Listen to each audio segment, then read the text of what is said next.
the aim of the Buddhist path is to develop the causes and conditions that will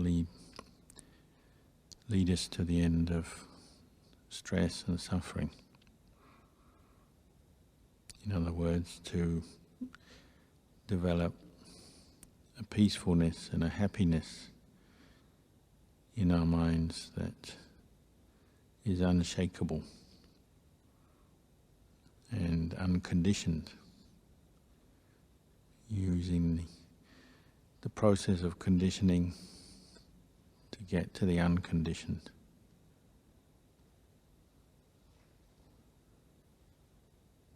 The ultimate happiness is nibbana, the unconditioned. It's the unborn, uncreated, that which doesn't die and isn't born, it doesn't die.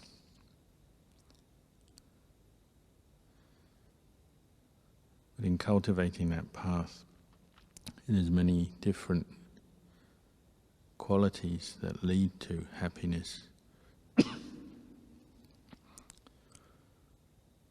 We talk about the happiness of giving, generosity as an experience. When you practice generosity,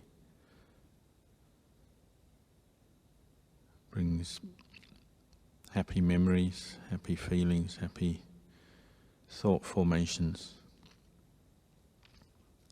When we practice sila, it brings happiness as a result. The happiness of a mind that's free from regret, remorse, free from doubt, guilt, worry.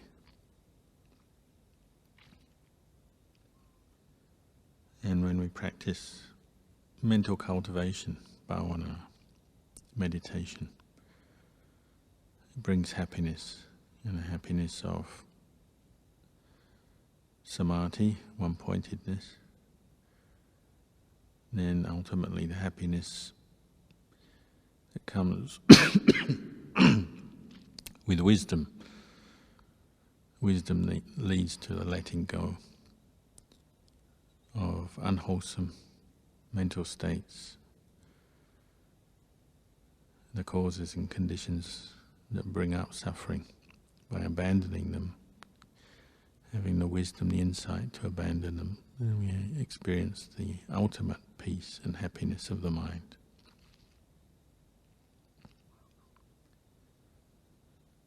Very much integrated as part of that path of practice is the cultivation of the Brahma Vihara Dhammas.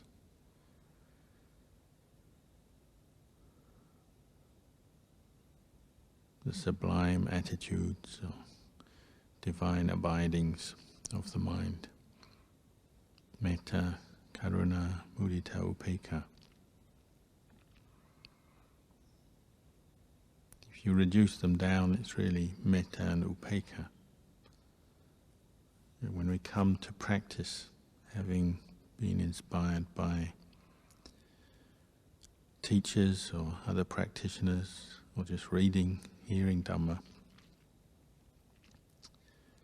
one of our prime motivators is metta, goodwill for ourselves, and also maybe for others, seeking to be free from the experience of stress, suffering. We have goodwill. Out of that comes karuna. As you develop goodwill for yourself, for others, then you naturally develop the wish that others will also be free from suffering, oneself will be free from suffering. One naturally develops the will to abandon those actions that will lead to more suffering. And one wishes others to abandon those actions which leads to more suffering for them. So very closely related to metta is karuna.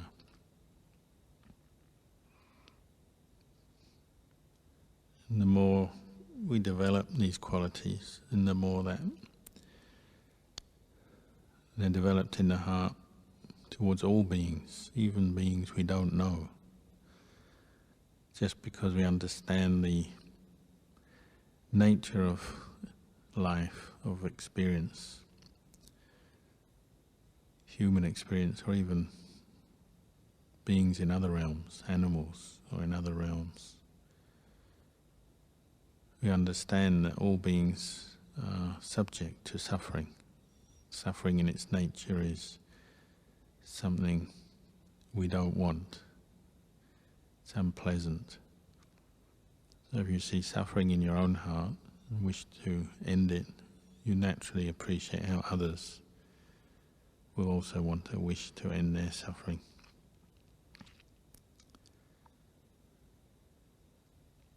Mudita comes about when you naturally see either your own successful efforts in developing, cultivating true happiness. You appreciate that, you're happy that you're happy, or when you appreciate those efforts in others, you see their actions that have led to happiness arising, success in their practice, and you're happy for others because you know they're ending their suffering, at least temporarily or partially. So karuna and mudita grow out of metta, very closely related. Upekkha is slightly different. It's equanimity, evenness of mind, very closely linked to wisdom, understanding, but also we develop it through other methods. We develop evenness of mind in the beginning, particularly through sense restraint, indriya samvara, the practice of mindfulness directed to sense contact in our daily life, seeing, hearing, tasting, touching, smelling. The sense doors, or the mind itself, the sense doors bring us pleasant and unpleasant objects, experiences. By practicing mindfulness directed to the sense doors, we develop this evenness of mind towards experience, training ourselves not to fall into craving and attachment based on our reactions and emotions that arise based on pleasant, unpleasant experiences. But we also develop equanimity based on wisdom, understanding the law of karma, how it's working, how we as individuals are the product of our own karma. There's a certain acceptance there with equanimity. We accept the way we are. Doesn't mean to say we approve or like everything we see. We're aware we have maybe both wholesome and unwholesome tendencies of mind arising in our lives and spilling out into our actions. But we're aware and accept that we are the product of our karma and we can't change the past, but we can bring mindfulness and wisdom to bear on the present moment. And we can change, but we can't change the past, and the karma that we've made has been made. And the good that's been done has been done, the bad that's been done has been done. We can learn from the past, we can learn by reflecting on karma, but we can't change it. So with equanimity applied, we starting to look at our own karma in a more detached way, accepting where we've come to in our lives at this moment, at this point, and reflecting wisely maybe, but not judging or taking it too personally now, because we can't change what's been done. Our tendency is when we lose our awareness of karma and equanimity and that wise reflection, then we take everything personally. So then we quickly can fall into states of depression, low self-esteem, unhappiness. Or we can easily get too elated, excited about pleasant experiences or good things that happen.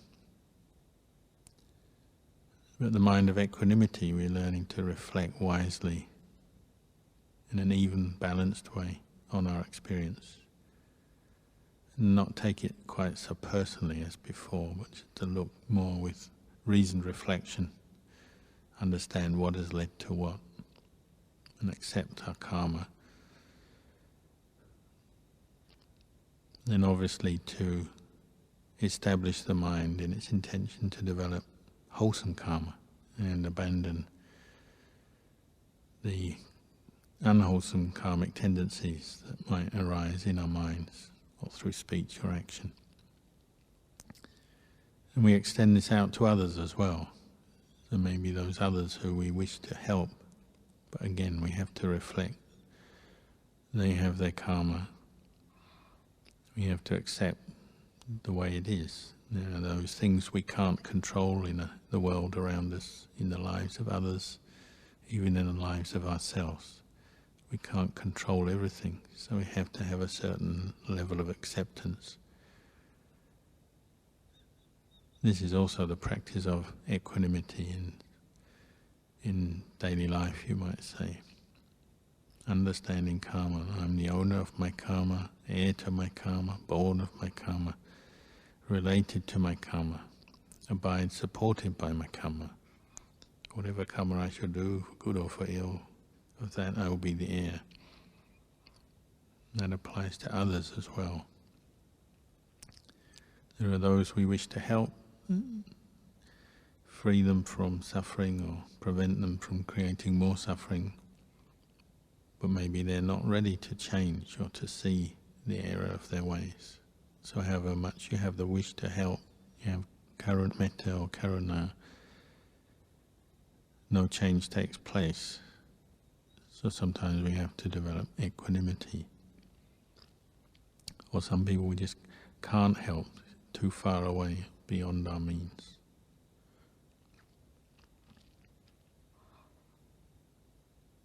So these themes, qualities we develop through meditation and through developing them as themes in daily life.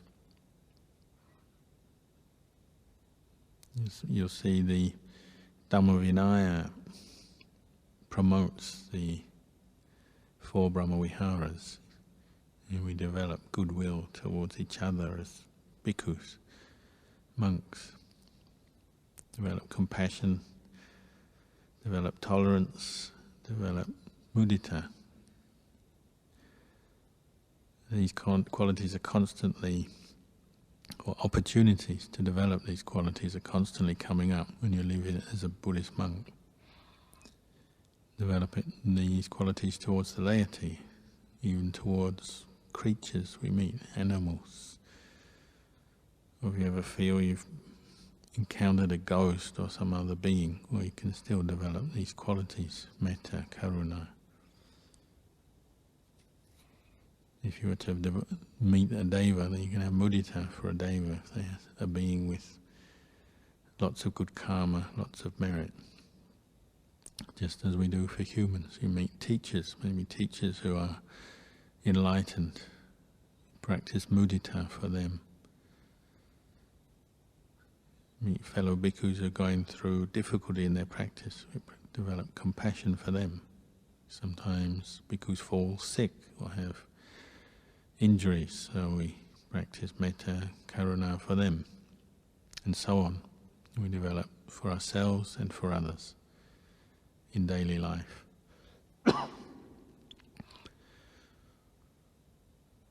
some of our practices, you might say, are conditioning us to develop the Brahmaviharas. So we have rules and training rules and practices that make us think of others, make us consider others as well as ourselves, consider the community, actions that are beneficial to the community we're actually compelled to do by the Vinaya.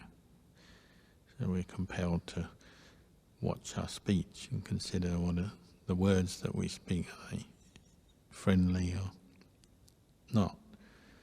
Our actions, are they friendly or not? We have rules, sometimes quite minor rules, but still rules that affect or bring up a sense of compassion. Say rules like, say, if a lay person drops their valuable in the monastery, jewelry or a bit of money or something, we actually are obliged to pick it up, look after them, for them, till we find them or can get them to claim it. Or if we're staying in a kuti and there's furniture, we're not supposed to leave it out in the rain and the sun where it can be damaged. We have to bring it indoors, especially when we leave the kuti. They're small things, but they're expressions of metta and karuna, making life easier for others, taking responsibility for the possessions of the sangha, for the well-being of sangha members and the lay community who had come to the monastery, and so on.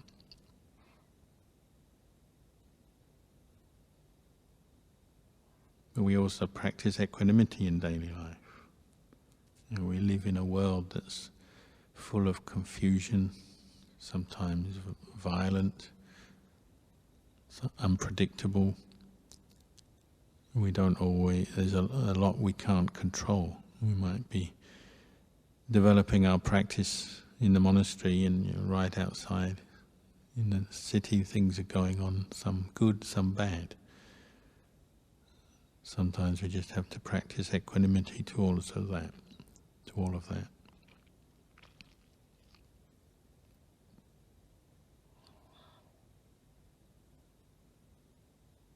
The reason we practice the Brahma Viharas in daily life is because they all feed back or lead back to developing wholesome states of mind that support the deepening of our meditation practice.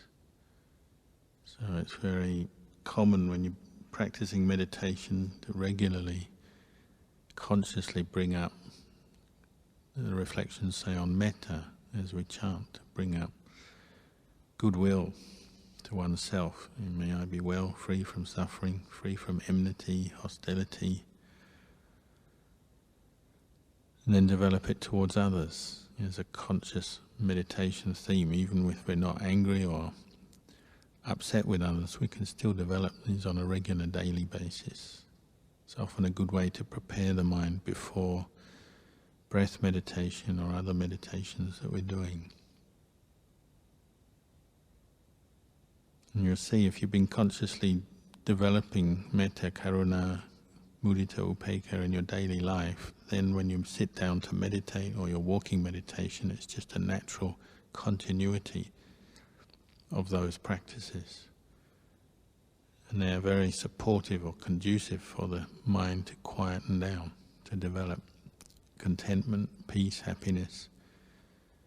As you notice, when the mind is happy, content, it's easy to have metta, to have karuna, to have upekkha.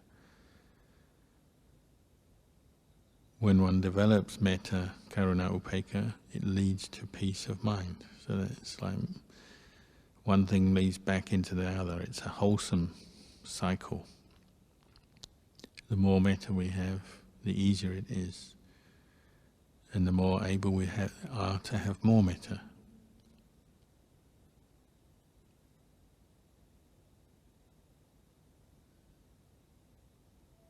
Obviously, as we develop skill in concentrating on the breath or other meditation objects, then the refinement of awareness that we develop again refines those skills. So the depth of the four Brahma Viharas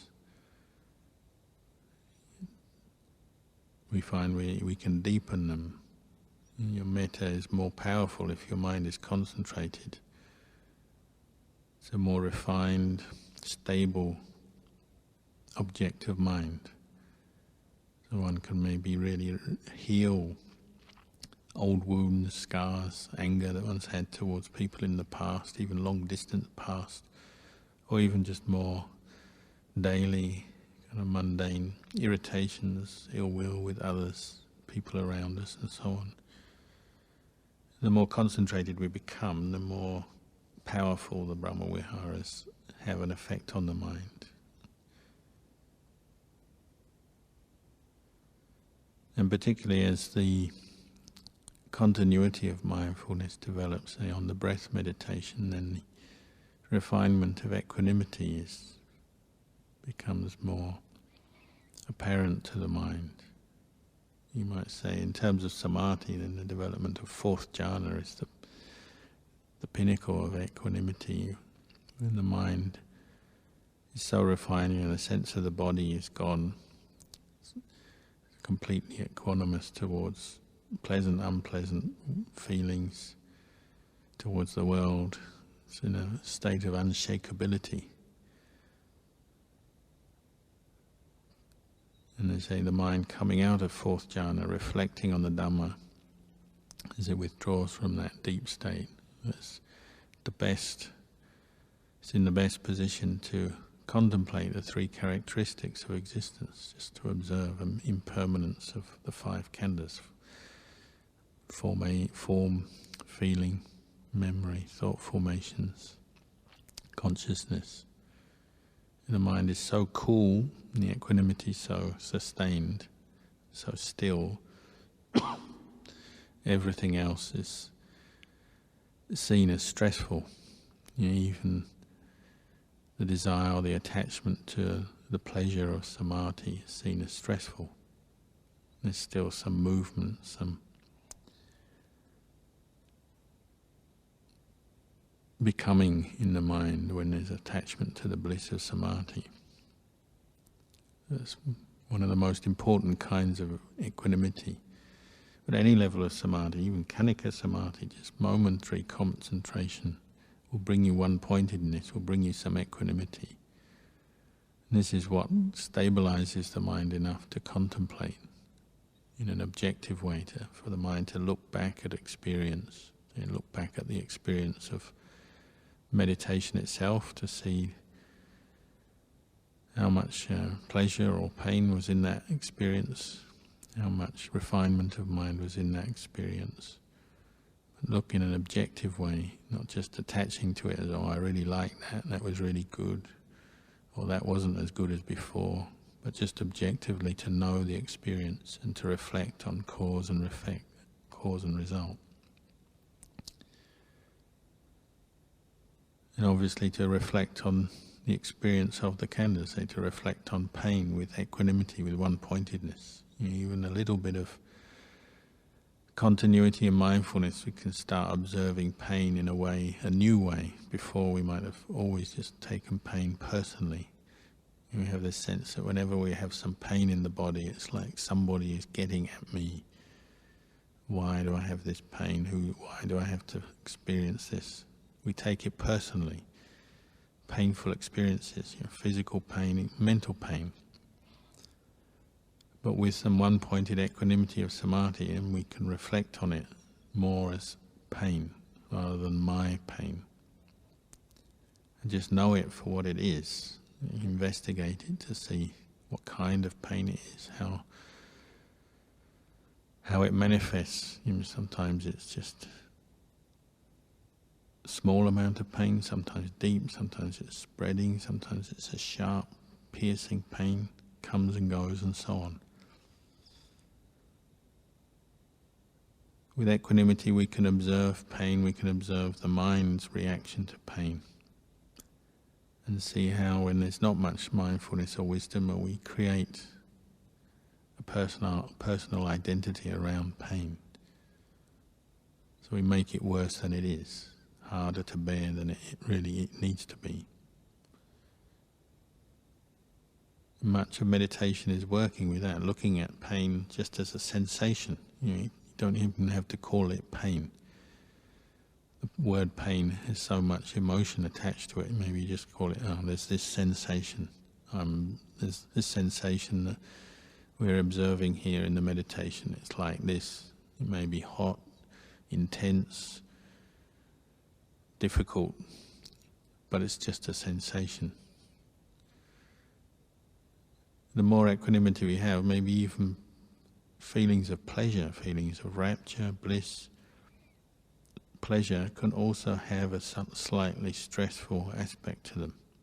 The way the mind gets addicted to pleasure seeking, even the pleasure of meditation.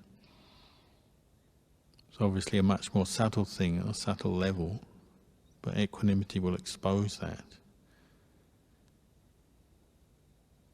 Basically, as humans, we tend, when we're not mindful, not wise, we tend to get addicted to everything. We addicted to pain in the sense we don't like it, don't want it. Addicted to pleasure, that we do want it, we want more of it. Mind is constantly grasping. But with some one-pointedness, and then develop some wise reflection, we can actually see Vedana as Vedana. And we're breaking this addiction, breaking the habit, always grasping and taking it personally. I like this and I don't like that. Mental and physical.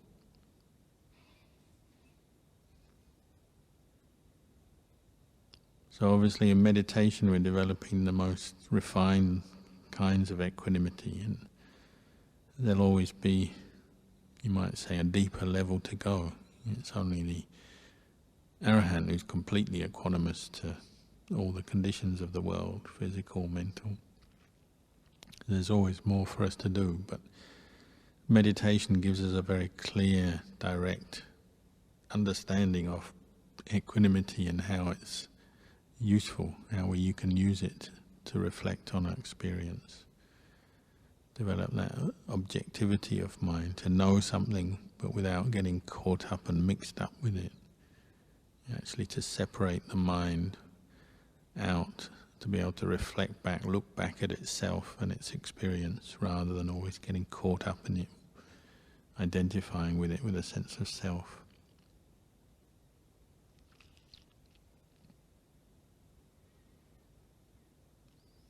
So the more we practice, the more we see how the four Brahma-viharas are underlying everything we do, outwardly and inwardly.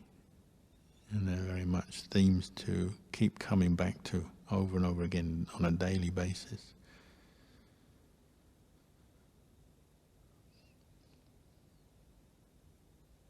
If ever we're at a loss how to practice, how to use our mind, we'd go back to the Brahma-viharas, see where we can develop more metta, more karuna, mudita, upekkha. Out of that, all the other qualities that we need will come.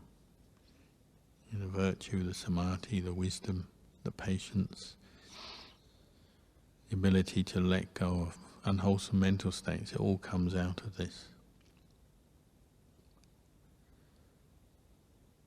So I'll leave you with these reflections tonight.